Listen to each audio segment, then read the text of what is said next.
सोचिए, इतना आप सुबह उठते हैं और पाते हैं कि आपके जो माता पिता है, आपके भाई बहन, आपका जीवन साथी सभी बहुत नकली लगने लगते हैं, मानो कि भ्रम हो।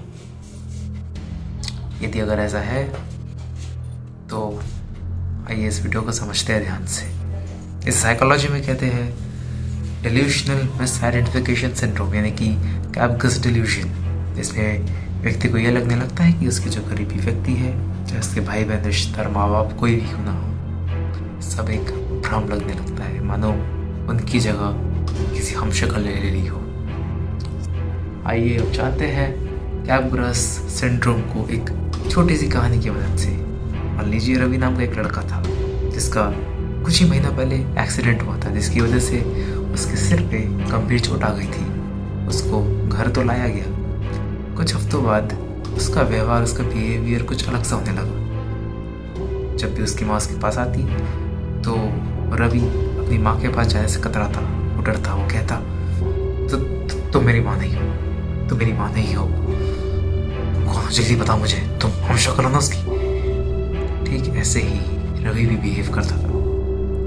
शुरू में परिवार ने इसे इग्नोर कर दिया, पर धीरे धीरे जब मैटर सीरियस होने लगा तो उसे डॉक्टर के पास दोबारा ले जाया गया। पता चला कि उसे भी कैपगस सिंड्रोम है। आखिर ये सिंड्रोम होता क्यों है? रिसर्च में पाया गया है कि मस्तिष्क के पीछे टेम्पोरल लॉब और लिम्बिक सिस्टम में गड़बड़ी की वजह से ये होता है। इसके दो ही तरीके हैं। पहला, भावनात्मक और दृश्य, यानी कि देखने में असंतुलन। दृश्य यानी कि जो हम देखते हैं हमारे आंखों के सामने जो होता है, और भावनात्मक यानी कि जो इमोशनल कनेक्शन, जो इमोशनल टच होता है, उसे कहते हैं। देखा गया है कि इस सिंड्रोम में जो दृश्य वाली चीज़ है वो चीज़ तो बिल्कुल सही रहती है, पर जो भावनात्मक कनेक्शन यानी कि इमोशनल टच जो होता है वो मिसिंग होता है। इस वजह से हमारे सामने जो व्यक्ति है, हम जानते तो हैं कि वो हमारा ही शायद आदमी हो, पर हम उसे पहचान से इसलिए इनकार करते हैं क्योंकि वो हमें असली नहीं लगता। हमें उसमें लैक ऑफ इमोशनल कनेक्शन दिखता है। सबसे पहला, सिर में गंभीर चोट लगना, खासकर टेम्पोरल और फ्रंटल लोब को नुकसान पहुंचना। दूसरा, ड्रग्स आदि का सेवन करना। तीसरा, सिजोफ्रेनिया, यानी कि व्यक्ति हैलुसिनेशन का शिकार है। चौथा, बुजुर्गों में ज़्यादा देखा गया है। और पांचवा, स्ट्रोक, यानी कि जब ऑक्सीजन की कमी पूरी नहीं होती तब स्ट्रोक होता है। आइए अब इसके सिम्टम्स के बारे में थोड़ी बात की जाए। सबसे पहला, अपने करीबियों को पहचानने से ही इनकार करना। मरीज को लगता है कि उसके पेरेंट्स, उसके माँ बाप, उसके भाई बहन सभी बस एक ढकोसला है। दूसरा, डुप्लीकेट मानना। उसमें मरीज को लगता है कि उसके सामने जो उसका प्रियजन खड़ा है इसका असली है ही नहीं, असली व्यक्ति कोई और छिपा दिया गया है और उसके सामने जो है एक भ्रम है, एक धोखा है। तीसरा, डर लगना। भ्रम की वजह से इंसान को उसे ही बात करने लगता है। कई बार ये देखा गया है कि मरीज को सब है जो। चौथा, न्यूरोलॉजिकल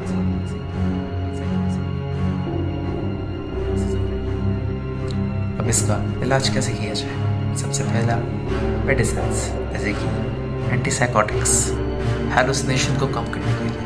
दूसरा, एंटी डिप्रेशंस, यानी कि डिप्रेशन को काबू करने के लिए।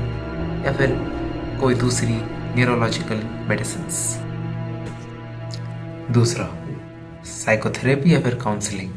सबसे पहला, CBT, यानी कि कॉग्निटिव बिहेवियरल थेरेपी। इसमें मरीज को उसके गलत विचारों को सही करने में मदद की जाती है। दूसरा, रियलिटी ओरिएंटेशन थेरेपी, यानी कि इसमें व्यक्ति को वास्तविकता यानी कि रियलिटी से जोड़ने की कोशिश की जाती है। तीसरा, परिवार का सहयोग। सबसे इम्पोर्टेंट बात इसमें फैमिली को जागरूक करना है। फैमिली को इस डिजीज़ के बारे में बताना है। ये नहीं मान के चलना कि व्यक्ति पागल हो गया। फैमिली को भी सब्र और धैर्य से काम लेना पड़ेगा। यदि आपके घर में कोई ऐसा मरीज है या फिर आप खुद इसका शिकार है तो आपको फैमिली से सपोर्ट की ज़रूरत है, या फिर आपको किसी और को सपोर्ट देने की ज़रूरत है। सब प्लीज़ यहाँ से काम कीजिए। अगर दूसरा इंसान होगा पर आप नहीं। तो सबसे इम्पोर्टेंट बात कि ये सिंड्रोम ठीक हो सकता है, और इसका जवाब हाँ है अगर इसके पीछे के कारण को समझा जाए तो। जैसे अगर ये किसी मानसिक विकार की वजह से हुआ है तो फिर व्यक्ति को काउंसलिंग, थेरेपी या फिर मेडिसिन की ज़रूरत पड़ सकती है। और ये सिंड्रोम अगर किसी सर्वलगी थे चोट या फिर किसी न्यूरोलॉजिकल डिसऑर्डर की वजह से हुआ है तो फिर व्यक्ति को रिकवरी में टाइम लग सकता है। सबसे इम्पॉर्टेंट बात यह है कि इस सिंड्रोम से जूझ रहे व्यक्ति के साथ हमें धैर्य और समझदारी के साथ पेश आना होगा, क्योंकि ये सिंड्रोम में कुछ ऐसा है ना कि ये व्यक्ति के अंदर की जो सच्चाई समझने की शक्ति है वास्तविकता को ही अंदर से हिला के रख देता है। इस वजह से अगर आप इस सिंड्रोम से जूझ रहे हैं या फिर आपका कोई करीबी इससे जूझ रहा है तो प्लीज़ ज़रूर साइकेट्रिस्ट से कंसल्ट कराइएगा। एंड शेयर कीजिए इस वीडियो को। बहुत बहुत धन्यवाद।